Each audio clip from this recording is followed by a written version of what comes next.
1,00,000 apple ஐபோன்ல இருக்கிற dynamic island ஃபீச்சரை 10,000 ஃபோன்ல இவங்க கொடுக்குறாங்களாம். என்ன ஃபோன் அப்படின்னு பாக்குறீங்களா?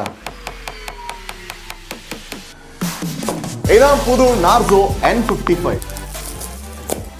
அப்படியே நைஸா வருது பாக்ஸ். Feel the power. பர்ஃபார்மன்ஸ்க்கு என்ன கொடுத்துருக்காங்கன்னு சொல்றேன், அதுக்கப்புறம் அது பவரா இல்ல தவறான்றதை பார்ப்போம். Papers, sim ejector, Realme Narzo N55. 10,000 phone மாதிரி இல்லைங்க, கிளாஸியா இருக்கு. ஆனா பிளாஸ்டிக் தான். கேமரா பம்ப பாத்தீங்க, எத்த தண்டி இருக்கு பாருங்களேன். அதான் சொல்றேன், பிரீமியம் ஃபோன்ஸ் எல்லாம் இருக்கும்ல அதே மாதிரி இருக்கு. பெங்களூர்ல நம்ம தட்டை இட்லி மாதிரி இருக்கு. எப்ப பார்த்தாலும் சாப்பாடு சாப்பாடு. சோ இது வந்து பிரைம் ப்ளூவா, பிரைம் பிளாக் அப்படின்ற இன்னொரு கலரும் இருக்கு. எவ்வளவு பெரிய கேமரா மாடியூல் பாருங்களேன். ஆனா இருக்குது ஒரே ஒரு கேமரா தான். இந்த ரெண்டாவது கேமரா பாத்தீங்கன்னா ஏஐ கேமரா. அதை பத்தி அடுத்து பேசுவோம்.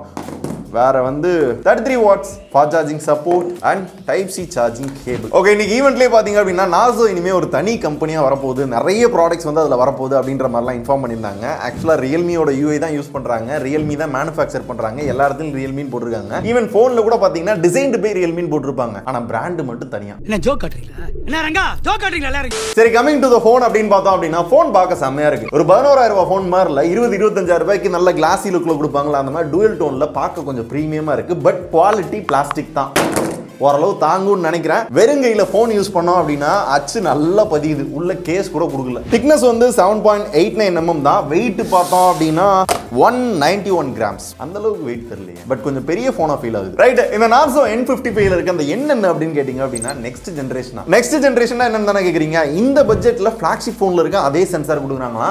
அதாவது GT மாஸ்டர் எடிஷன் இருக்கு இல்லையா, இதில் இருக்கிற 64 மெகா பிக்சல் சென்சாரை அப்படியே பார்த்தீங்கன்னா 11,000 ஃபோனில் யூஸ் பண்ணியிருக்காங்களா. என்னதான் இதில் இருக்க அதே சென்சார் கொடுத்திருந்தாலும் ஆப்டிமைசேஷன் இந்த அளவுக்குலாம் வர்றதுக்கு வாய்ப்பே இல்லை. ஸோ ஃபோட்டோஸை பொறுத்தவரை பார்த்தீங்க அப்படின்னா முக்கியமாக அவங்க ஹைலைட் பண்ணுறது நைட் ஃபோட்டோகிராஃபி. இந்த நைட் ஃபோட்டோகிராஃபிக்கு பார்த்தீங்க அப்படின்னா ரியல்மி GT2 Pro இருக்குல்ல, அதோட அல்காரிதமை அப்படியே யூஸ் பண்ணியிருக்காங்களாம். ஸோ இந்த ஃபோட்டோவை பார்த்தீங்க அப்படின்னா மொட்டை மாடலில் நைட்டு தான் எடுத்தோம். ஃபோட்டோ பார்க்கறதுக்கு ஓரளவு நல்லா இருக்கு. ஒரு 11,000 ஃபோனில் நல்லா தான் பண்ணியிருக்காங்க. ஈவன் லைட்டில் எடுக்கிற ஃபோட்டோஸ் பார்த்தீங்க அப்படின்னா நல்லா பிரைட்டாக இருக்கு, ஓரளவு டீட்டெயில் இருக்கு. லோ லைட்டில் ஆஃபீஸ்க்குள்ள எடுக்கிற ஃபோட்டோ கூட பார்த்தீங்க அப்படின்னா ஓரளவு டீசெண்டாக இருந்துச்சு. அண்ட் ஃபர்ஸ்ட் டைம் ரியல்மி ஃபோனில் இருக்க ஸ்ட்ரீட் ஃபோட்டோகிராஃபி நார்சோ ஃபோன்லையும் கொண்டு வந்திருக்காங்களா. அண்ட் ஸ்டாரி மோட் இருக்கு, ஏஐ கலர் போர்ட்ரேட் இருக்கு. வீடியோ பொறுத்தவரை 1080p 60 fps வந்து எடுத்துக்க முடியுது. இதோட சாம்பிள் போட்டோஸ், வீடியோஸ் இதெல்லாம் பாருங்க.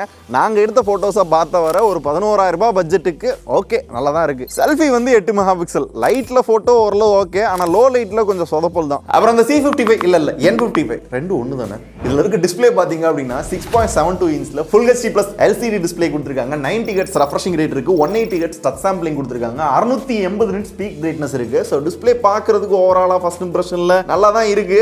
வீடியோஸ் ப்ளே பண்ணி பார்க்குறப்ப நல்லா தான் இருக்கு. இந்த டிஸ்பிளேவை இன்னும் கொஞ்சம் ஏற்றி கொடுக்குறது என்ன அப்படின்னு பார்த்தீங்க அப்படின்னா பஞ்சோல் கொடுத்துருக்காங்க. ஒரு 11,000 ஃபோன் மாதிரி இல்லாமல் ஒரு 5,000 ரூபாய்க்கு மேலே நிறைய ஃபோன்ஸ் இருக்கும்ல, அந்த மாதிரி ஒரு ஃபீல் வந்து டிஸ்பிளே கொடுக்குது. இந்த பஞ்சோல் ஒரு ஸ்பெஷல் ஃபீச்சர் கொடுத்துருக்காங்க. நம்ம ஆப்பிள் ஐபோன்ஸ்லாம் வந்து டைனமிக் ஐலாண்ட் ஒரு ஃபீச்சர் யூஸ் பண்ணுவோம்ல, அதே மாதிரி கிட்டத்தட்ட ட்ரை பண்ணிருக்காங்க. இதோட பேர் பார்த்தீங்கன்னா மினி கேப்சூலா. லைக் இந்த ஃபோனில் வந்து பேட்டரி இல்லை அப்படின்னா ரெட் கலரில் வந்து ஷோ ஆகும், சார்ஜ் போட்டோம் அப்படின்னா ப்ளூ கலரில் வரும். ஆக்சுவலாக இது ஏதோ ஒரு ஆப் ஏற்றினாலே இந்த மாதிரி பஞ்சோல் இருக்க எல்லா ஃபோன்லையுமே வரும்ல. அடுத்து பர்ஃபார்மன்ஸ்க்கு MediaTek Helio G88 யூஸ் பண்ணிருக்காங்க. இந்த பட்ஜெட்ல ஓகேவான ப்ராசஸர் தான் நிறைய ஃபோன்ல யூஸ் பண்ணிட்டு இருக்காங்க. நம்மளே நிறைய ஃபோன்ல பார்த்துருப்போம். இது கேமிங்கான ப்ராசஸர் கிடையாது, பட் இருந்தாலும் மீடியம் செட்டிங்ஸ்ல ஒரு சில கேம் வந்து உங்களால் விளையாண்டுக்க முடியும். பெருசா குறை இருக்காது. ஆண்ட்ராய்டு ஸ்கோர் ஒரு 2-2.5 லட்சத்துக்கிட்ட தான் வருது. டெய்லி யூஸ் பண்றப்ப பெருசா எந்த பஞ்சாயத்து வராது, நல்லா தான் இருக்கும். பட் இது ஒரு 4G ஃபோன் தான். இந்த பட்ஜெட்டுக்கு 5G ப்ராசஸர் இருக்க 5G ஃபோனே கிடைக்கும், ஆனா பழைய ஃபோன் கிடைக்கும். பழைய ஃபோன்ல என்ன பஞ்சாயத்து அப்படின்னு பாத்தீங்க அப்படின்னா இந்த மாதிரி புது ஃபோனுக்கு எத்தனை வருஷம் சாஃப்ட்வேர் அப்டேட் கொடுப்போம் அப்படின்றத சொல்ல மாட்டாங்க. பழைய ஃபோனுக்குலாம் எத்தனை வருஷம் அப்டேட் வரும் அப்படின்றத சொல்ல முடியாது. அண்ட் 2 வேரியன்ட் லான்ச் பண்ணிருக்காங்க, 464, 628. இதுல ஒரு மேட்டர் இருக்கு, அதை பத்தி கடைசியில பேசுவோம். மெமரி பத்தல அப்படின்னா 1 TB வரையும் மெமரி கார்டு போட்டுக்கலாம். டெடிகேட்டட் மெமரி கார்டு ஸ்லாட் இருக்கு. அண்ட் ரீசெண்டா நம்ம ரிவ்யூ பண்ண நிறைய ஃபோன்ஸ்ல 10 வாட் சார்ஜர் மட்டும் தான் சப்போர்ட் இருந்துச்சு. என்ன ஃபோன் தெரியுதா? இப்போதைக்கு கையில் ஒன்று எடுத்து காமிக்கிறேன். அந்த மாதிரி நிறைய ஃபோன்ஸ்ல இருக்கு. பட் எக்ஸ்ட்ரா ஒரு 1000 ரூபாய், ஒரு 11,000 ரூபாய்க்கு பார்த்தீங்க அப்படின்னா 33 வாட் ஃபாஸ்ட் சார்ஜிங் சப்போர்ட் இருக்கு. அந்த அடாப்டரும் கொடுக்குறாங்க. பேட்டரியை பொறுத்தவரை யூஸ்வல் தான் 1000 mAh. ஸோ 1000 mAh பேட்டரி அப்படின்றது தாராளமா ஒரு நாள் 1.5 நாள் தாங்கிறதுக்கு வாய்ப்பு இருக்கு. வேற fingerprint sensor, side mounted தான், ஃபேஸ் அன்லாக்கும் ஓகே. சிங்கிள் ஸ்பீக்கர் தான் கொடுத்துருக்காங்க. அந்த சவுண்ட் பத்தல அப்படின்னா VLC மாதிரி 200% வரையும் வால்யூம் வந்து இன்க்ரீஸ் பண்ணிக்க முடியும். அப்படி கேட்குறப்ப சவுண்ட் எப்படி இருக்குன்றத உங்களுக்கும் நான் லைவா காட்டுறேன். சொல்லிக்கிற அளவுக்குலாம் இல்லை. தென் ரியல்மி UI 4.0 மேல Android 13 கொடுத்துருக்காங்க. சாஃப்ட்வேர் அப்டேட் பத்தி எதுவும் சொல்லலை. எனக்கு தெரிஞ்சிச்சு அப்படின்னா டிஸ்கிரிப்ஷனில் அப்டேட் பண்றேன். நீங்களும் எத்தனை வருஷம் கொடுப்பாங்க அப்படின்றத வாங்குறவங்க பார்த்து தெரிஞ்சுக்கோங்க. 13,000 ரூபாய்க்கு 6GB வேரியன்ட் வந்து விற்கிறாங்க. சிம்பிளா எனக்கு என்ன தோணுது அப்படின்னு கேட்டீங்க அப்படின்னா அந்த பேஸ் வேரியன்ட் 4GB இருக்குல்ல 11,000 ரூபாய்க்கு நல்ல டிசைன், பெரிய டிஸ்பிளே, ஓரளவு நல்ல கேமரா, பர்ஃபார்மன்ஸ் ஓகே தான். ஒரு சில குரல் வித்த கூட காட்டினாங்க. அப்படி வச்சு பார்க்கல ஓகே. பட் ஒரே கொஸ்டின் என்ன அப்படின்னா ஒரு போன் ஒரு பிராண்ட்ல போகலன்றதுக்காக இன்னொரு பிராண்ட்ல வேற பேரை வச்சு தள்ளி விடுறது எந்த அளவுக்கு நியாயம்? நீங்களும் சொல்லுங்க.